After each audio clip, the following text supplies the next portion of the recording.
Hi friends, எல்லோரும் எப்படி இருக்கீங்க? நல்லா இருக்கீங்களா? நான் உங்கள் ஆல்பட்டி எலக்ட்ரிஷியன் ப்ளம்பர். இப்போது இந்த வீடியோவில் என்ன பார்க்க போகிறோன்னா, நம்ம ஆல்ரெடி இது வாட்டர் லைன் காடி அடித்து பைப் லைன் போட்டதை பற்றி போன வீடியோவில் பார்த்துருப்பீங்க. இப்போ இந்த வீடியோவில் நம்ம ட்ரைனேஜு அப்புறம் வெஸ்டர்ன் டாய்லெட்டுக்கு இந்த டபிள்யூசி அந்த லைனும் போகிறதுக்காக தான் வந்திருக்கோம். இப்போ இங்கே நம்ம ப்ராப்பராக மார்க் பண்ணிட்டு அதுக்கு 4 இன்ச்சு பைப்பும் அப்புறம் 2.5 பைப்பும் ட்ரைனேஜ் நம்ம குளிக்கிற தண்ணி வாஷிங் மிஷின் தண்ணிக்கெலாம் நம்ம 2.5 இன்ச்சு பைப் லைன் யூஸ் பண்ணுறோம்.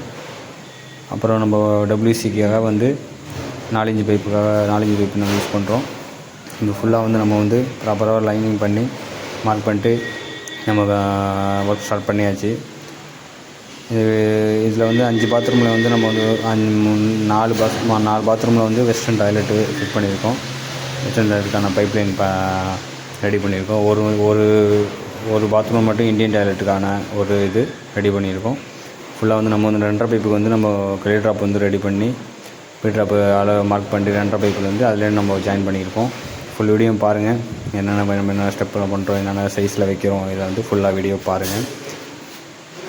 நம்ம இந்த சைட்டில் இது ப்ளம்பிங் ஒர்க் நம்ம கன்சல்ட் பண்ணுறது என்னென்ன பண்ணுறதோ அதை நம்ம இப்போ ரெடி பண்ணியாச்சு. ஃபுல் வீடியோ பாருங்கள். வீடியோ பிடிச்சிருந்தால் லைக் பண்ணுங்கள், ஷேர் பண்ணுங்கள், கமெண்ட் பண்ணுங்கள். மறக்காம என்னுடைய ஆல்பட்டி எலக்ட்ரிஷியன் ப்ளம்பர் யூடியூப் சேனலை சப்ஸ்கிரைப் பண்ணுங்கள். தேங்க்யூ.